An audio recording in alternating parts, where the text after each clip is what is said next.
حضرت ابراہیم علیہ السلام کے بیٹے حضرت اسماعیل علیہ السلام کے 12 بیٹے تھے۔ ان کی نسل اس قدر ہوئی کہ مکہ مکرمہ میں نہ سما سکی اور پورے حجاز میں پھیل گئی۔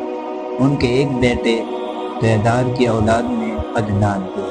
عدنان کے بیٹے معد اور پوتے کا نام نزار تھا۔ نزار کے 4 بیٹے تھے، ان میں سے ایک کا نام مضر تھا۔ مضر کی نسل سے قریش بن مالک پیدا ہوئے، یہ فہد بن مالک بھی کہلائے۔ قریش کی اولاد بہت ہوئی، ان کی اولاد مختلف قبیلوں میں بٹ گئی۔ ان کی اولاد سے قصی نے اقتدار حاصل کیا۔ قصی کے آگے 3 بیٹے ہوئے، ان میں سے ایک عبد مناف تھے، جن کی اگلی نسل میں ہاشم پیدا ہوئے۔ ہاشم نے مدینہ کے ایک سردار کی لڑکی سے شادی کی۔ ان کے یہاں ایک لڑکا پیدا ہوا، اس کا نام شیبہ رکھا گیا۔ یہ پیدا ہی ہوا تھا کہ ہاشم کا انتقال ہو گیا۔ ان کے بھائی مطلب مکہ کے حاکم تھے۔ ہاشم کا بیٹا مدینہ منورہ میں پرورش پاتا رہا۔ جب مطلب کو معلوم ہو گیا کہ وہ جوان ہو گیا ہے تو بھتیجوں کو لینے کے لیے خود مدینہ گئے۔ اسے لے کر مکہ مکرمہ پہنچے تو لوگوں نے خیال کیا یہ نوجوان ان کا غلام ہے۔ مطلب نے لوگوں کو بتایا یہ ہاشم کا بیٹا اور میرا بھتیجا ہے۔ اس کے باوجود لوگوں نے اسے مطلب کا غلام ہی کہنا شروع کر دیا۔ اس طرح شیبہ کو عبد المطلب کہا جانے لگا۔ انہیں عبد المطلب کے یہاں ابو طالب، حمزہ، عباس، عبداللہ، ابو لہب، حارث، زبیر، زرار اور عبد الرحمن پیدا ہوئے۔ ان کے بیٹے عبداللہ سے ہمارے نبی حضرت محمد صلی اللہ علیہ وآلہ وسلم پیدا ہوئے۔ عبد المطلب کے تمام بیٹوں میں حضرت عبداللہ سب سے زیادہ خوبصورت اور سب سے زیادہ پاک دامن تھے۔ عبد المطلب کو خواب میں زمزم کا کنواں کھودنے کا حکم دیا گیا، یعنی حضرت اسماعیل علیہ السلام کے کنویں کو۔ اس کنویں کو قبیلہ جرہم کے سردار مزاز نے پاٹ دیا تھا۔ قبیلہ جرہم کے لوگ اس زمانے میں مکہ کے سردار تھے، بیت اللہ کے نگراں تھے۔ انہوں نے بیت اللہ کی بے حرمتی شروع کر دی۔ ان کا سردار مزاز بن عمر تھا، وہ اچھا آدمی تھا۔ اس نے اپنے قبیلے کو سمجھایا کہ بیت اللہ کی بے حرمتی نہ کرو، مگر ان پر اثر نہ ہوا۔ جب مزاج نے دیکھا کہ ان پر کوئی اثر نہ ہوتا تو قوم کو اس کے حال پر چھوڑ کر وہاں سے جانے کا فیصلہ کیا۔ اس نے تمام مال و دولت، تلواریں اور زرہیں وغیرہ خانہ کعبہ سے نکال کر زمزم کے کنویں میں ڈال دی اور مٹی سے اس کو پاٹ دیا۔ کنواں اس سے پہلے ہی خشک ہو چکا تھا۔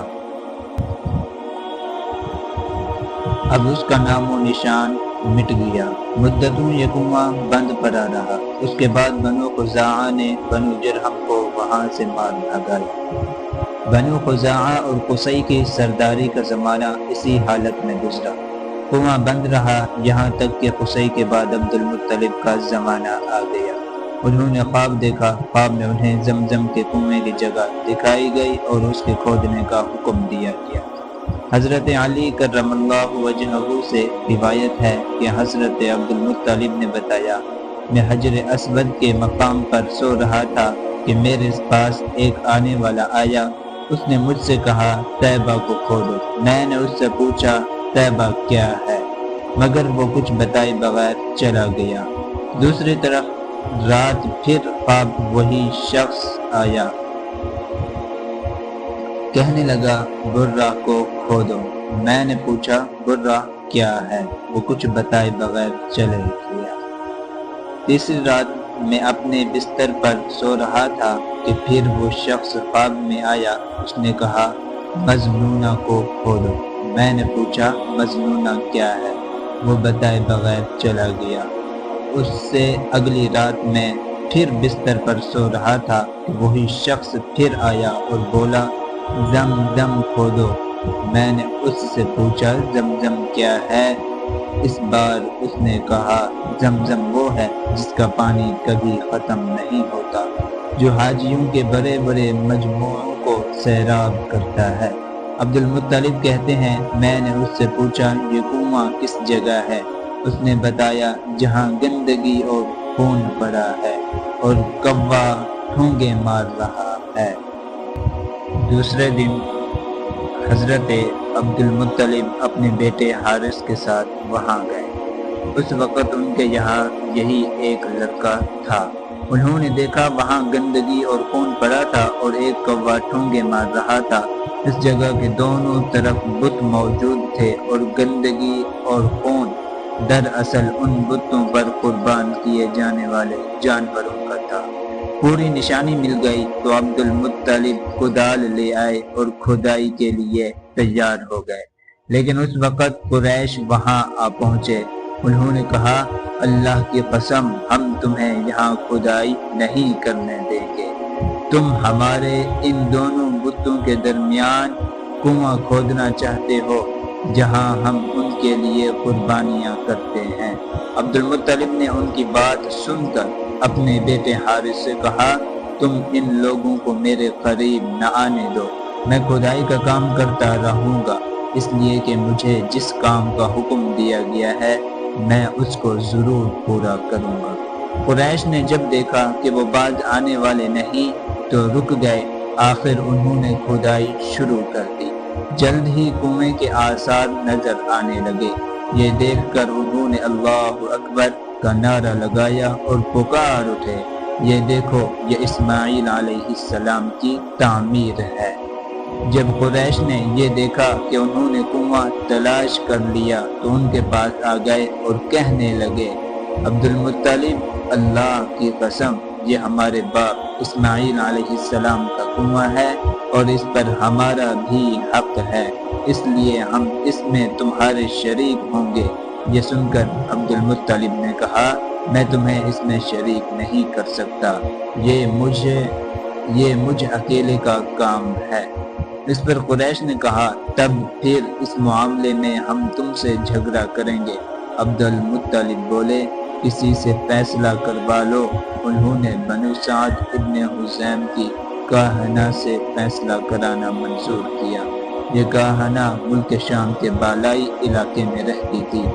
آخر عبد المطلب اور دوسرے قریش اس کی طرف روانہ ہوئے۔ عبد المطلب کے ساتھ عبد مناف کے لوگوں کی ایک جماعت تھی، جبکہ دیگر قبائل قریش کی بھی ایک ایک جماعت ساتھ تھی۔ اس زمانہ میں ملک حجاز اور شام کے درمیان ایک بیابان میدان تھا، وہاں کہیں پانی نہیں تھا۔ اس میدان میں ان کا پانی ختم ہو گیا، سب لوگ پیاس سے بے حال ہو گئے، یہاں تک کہ انہیں اپنی موت کا یقین ہو گیا۔ انہوں نے قریش کے دوسرے لوگوں سے پانی مانگا، لیکن انہوں نے پانی دینے سے انکار کر دیا۔ اب انہوں نے ادھر ادھر پانی تلاش کرنے کا ارادہ کیا۔ عبد المطلب اٹھ کر اپنی سواری کے پاس آئے، جو ہی ان کی سواری اٹھی اس کے پاؤں کے نیچے سے پانی کا چشمہ ابل پڑا۔ انہوں نے پانی کو دیکھ کر اللہ اکبر کا نعرہ لگایا۔ پھر عبد المطلب سواری سے اتر آئے، سب نے خوب سیر ہو کر پانی پیا اور اپنے مشکیزیں بھر لیے۔ اب انہوں نے قریش کی دوسری جماعت سے کہا آؤ تم بھی سیر ہو کر پانی پی لو۔ اب وہ بھی آگے آئے اور خوب پانی پیا۔ پانی پینے کے بعد وہ بولے اللہ کی قسم اے عبد المطلب یہ تو تمہارے حق میں فیصلہ ہو گیا، اب ہم زمزم کے بارے میں تم سے کبھی جھگڑا نہیں کریں گے۔ جس ذات نے تمہیں اس بیابان میں سیراب کر دیا وہی ذات تمہیں زمزم سے بھی سیراب کرے گا، اس لیے یہیں سے واپس چلو۔ اس طرح قریش نے جان لیا کہ اللہ تعالیٰ عبد المطلب پر مہربان ہے، لہذا ان سے جھگڑنا بے سود ہے اور کہنا کے پاس جانے کا کوئی فائدہ نہیں۔ چنانچہ سب لوگ واپس لوٹے۔ واپس آ کر عبد المطلب نے پھر کنویں کی کھدائی شروع کی۔ ابھی تھوڑی سی کھدائی کی ہوگی کہ مال، دولت، تلواریں اور زرہیں نکل آئیں۔ اس میں سونا اور چاندی وغیرہ بھی تھی۔ یہ مال و دولت دے کر قریش کے لوگوں کو لالچ نے آ گھیرا۔ انہوں نے عبد المطلب سے کہا عبد المطلب اس میں ہمارا بھی حصہ ہے۔ ان کی بات سن کر عبد المطلب نے کہا، نہیں، اس میں تمہارا کوئی حصہ نہیں، تمہیں انصاف کا طریقہ اختیار کرنا چاہیے۔ آؤ بانسوں کے تیروں سے قرع ڈالیں۔ انہوں نے ایسا کرنا منظور کر لیا۔ 2 تیر کعبے کے نام سے رکھے گئے، 2 عبد المطلب اور 2 قریش کے باقی لوگوں کے نام کے۔ پانسا پھینکا گیا تو مال اور دولت کعبہ کے نام نکلا۔ تلواریں اور زرہیں عبد المطلب کے نام اور قریشیوں کے نام کے جو تیر تھے وہ کسی چیز پر نہ نکلے۔ اس طرح فیصلہ ہو گیا۔ عبد المطلب نے کعبے کے دروازے کو سونے سے سجا دیا۔ زمزم کی کھدائی سے پہلے عبد المطلب نے دعا مانگی تھی کہ اے اللہ، اس کی کھدائی کو مجھ پر آسان کر دے، میں اپنا ایک بیٹا تیرے راستے میں ذبح کروں گا۔ اب جب کہ کنواں نکل آیا تو انہیں خواب میں حکم دیا گیا، اپنی منت پوری کرو، یعنی ایک بیٹے کو ذبح کرو۔